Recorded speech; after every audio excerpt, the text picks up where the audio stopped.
Hey everyone, my name's Holly and I'm a compulsive overeater. I weigh and measure 3 meals off the gray sheet, write them down, call them into my sponsor. I don't eat between meals no matter what, and abstinence is the most important thing in my life without exception. I'm really grateful for Gray Sheet because I feel like, before Gray Sheet, like every single day in my relationship with food was just like painful and tiring and exhausting, and almost every single day, I would be on some sort of diet or some sort of plan where I'll be like, hey, I'm only going to eat this, or I'm not going to eat till this time. And almost every single day I would fail, but somehow I still had the determination to still keep trying and thinking like, okay, this will work, that will work. I joined so many different diet programs, went to so many nutritionists, so many hypnotists, psychologists, just oh my gosh, every single thing imaginable. There are some things that worked for short periods of time, but nothing worked for the long term. And when I mean long term, I meant more than like even 30 days. When I first heard about Gray Sheet, like I tried a lot of different 12-step programs. I tried OA How, CA How, just so many other 12-step programs. And I actually joined Gray Sheet with the intention that I'm not going to make it more than 30 days.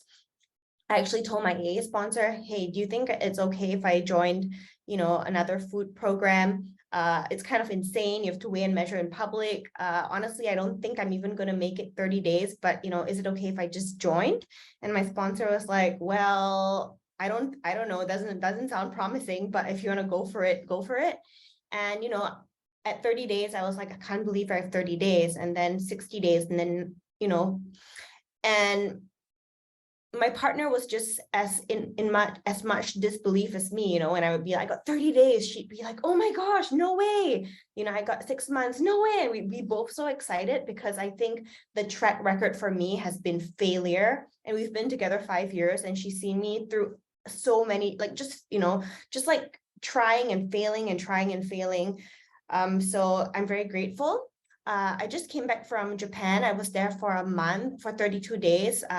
Reason why we went is because we have family there. So my partner's sister and auntie live there, and my sister and her husband were there as well. So, we were there for 32 days. It was just a lot of family time. And, I realized that, wow, my abstinence really is the only thing that gives me an opportunity to be part of life and to, participate in life. And even being abstinent, I still have so many character defects, my partner's family is very, very, very nice, but I'm an introvert.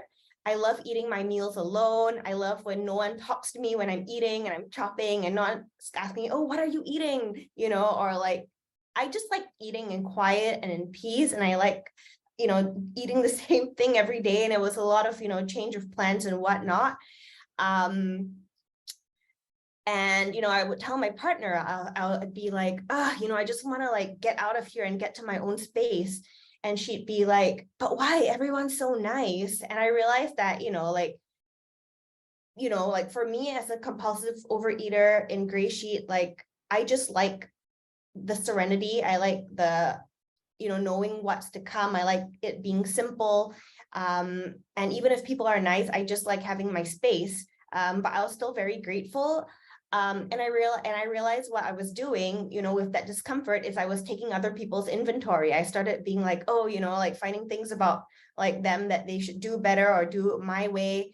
But, I realized like the only thing I need to do is like keep my eyes on my own plate, mind my own business, weigh and measure my food, the same way, I have the privilege to weigh and measure my own food. Other people have the privilege to live their life according to how they want. And that's really hard for me to grasp and maybe abstinence even makes it harder, right? Because I'm eating my food and then I have all this time in between meals that I'm like, okay, what do I do now?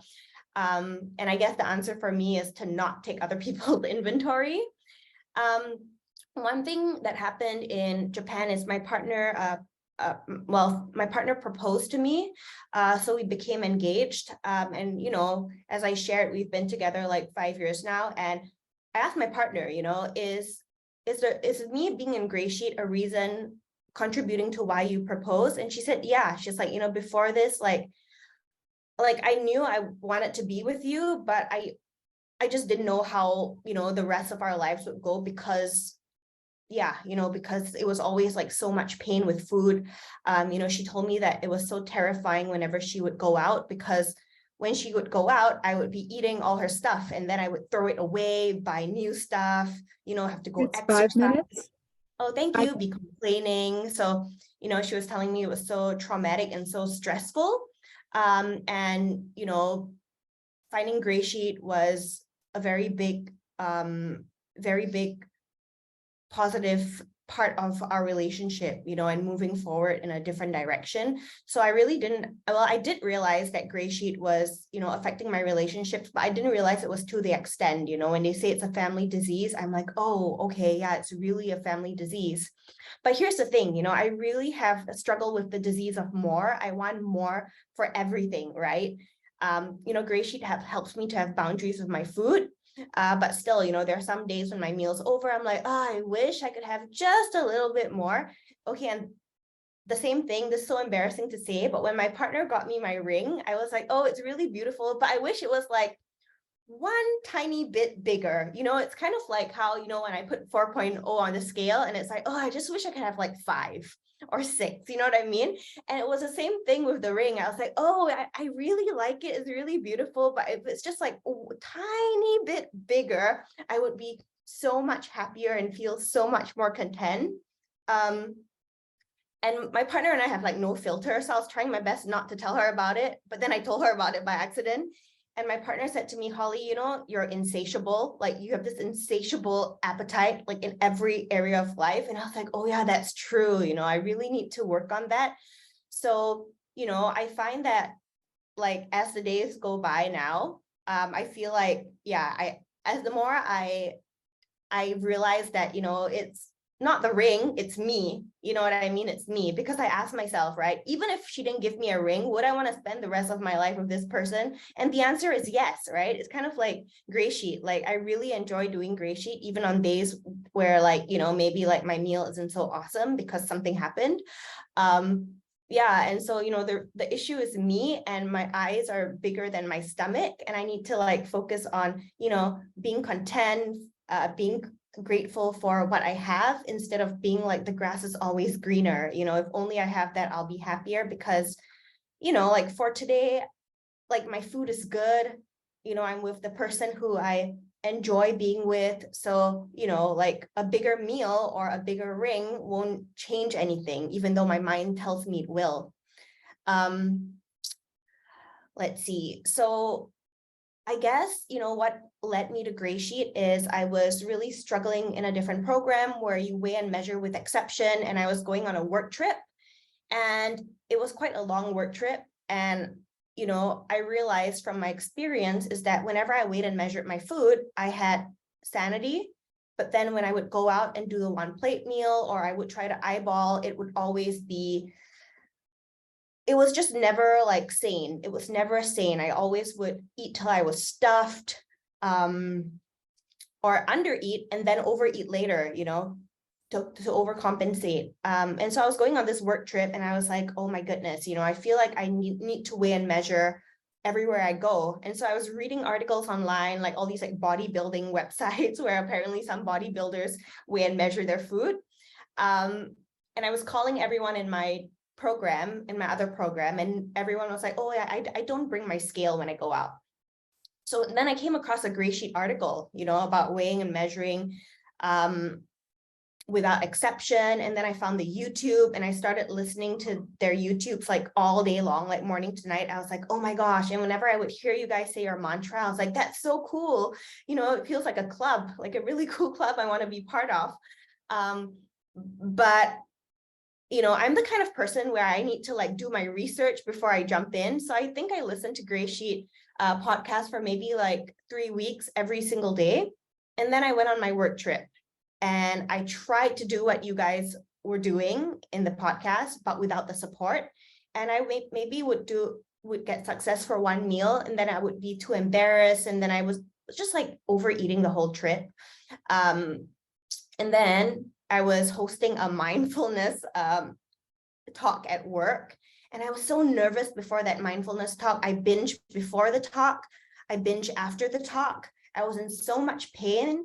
And the first thing that came to my mind was Gray Sheet. I was like, you know what? Like everything I'm hearing in this podcast, these Gray Sheet people, they sound like way happier than me. They sound like life is so much more serene than me. This weighing and measuring without exception thing sounds easier than whatever I'm doing.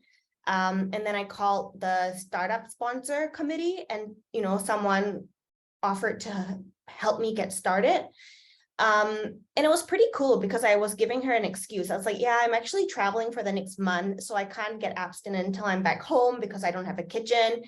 And she was like, actually, you can do Gray Sheet anywhere. There's a supermarket. Is there a supermarket nearby? I was like, That's yeah. 5 more minutes. 5 more minutes. Okay, thank you, Beth. She was like, yeah, you can walk there and you can get stuff in cans and in jars.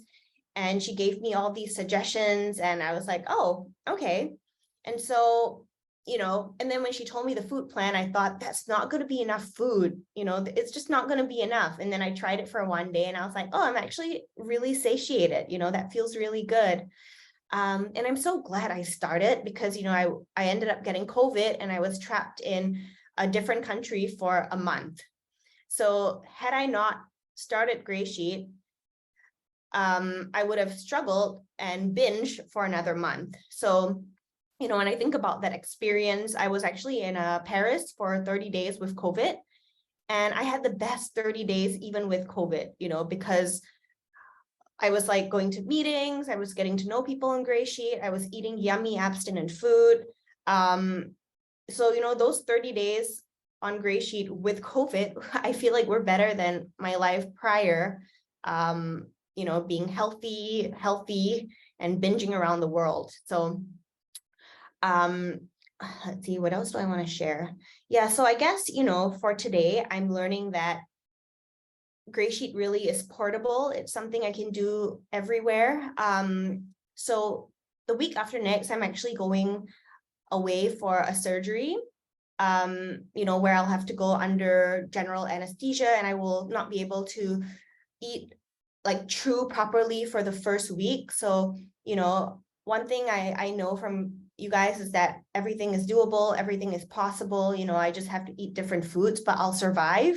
They may not be like the same things I eat every single day that I love, but I'll like, knowing me, I'll find something that I love that that will work for me. So, I guess for me right now, I'm doing a lot of planning, a lot of preparing. I'm actually going to a different country for my surgery. So my partner and I were looking at our luggages, and like literally our luggage is like all food and all food equipment.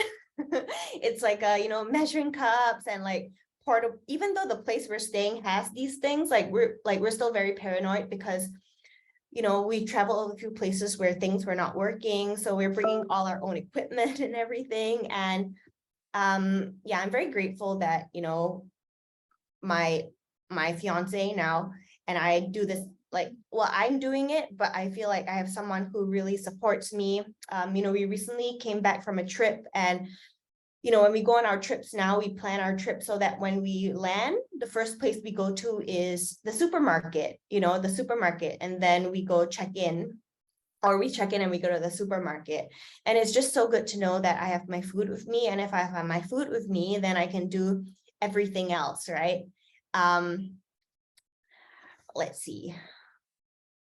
Yeah, so I guess just to round it out, for me, what I'm learning is all I need to do is to weigh and measure my food without exception. And if I do that, everything else will kind of fall into place. I need to just mind my own business, keep my mouth shut, keep my eyes on my own plate, and not, because like if I have the privilege to do that, then other people have the privilege to do what they want, right? And have their own way of doing things, live their own life. And then also remember for me that I have the disease of more. So, knowing that what I have is enough, what I have is more than enough, in fact. And having more won't never make me happier, right? Before Gray Sheet, I had the opportunity to eat as much as I want. I was never happy. I just felt like sick and nauseous all the time. And, I need to remember that for other aspects of my life. And I think, if I keep focusing on my meals and realizing that my meals are enough, I hope that I'll start to really feel more gratitude in other areas of life too. So I guess that's me, where I am for today, just keeping it simple. To now it's 9 a.m. here. I had my breakfast. I'll get to weigh and measure my lunch, and it's going to be a good day. So thanks for letting me share.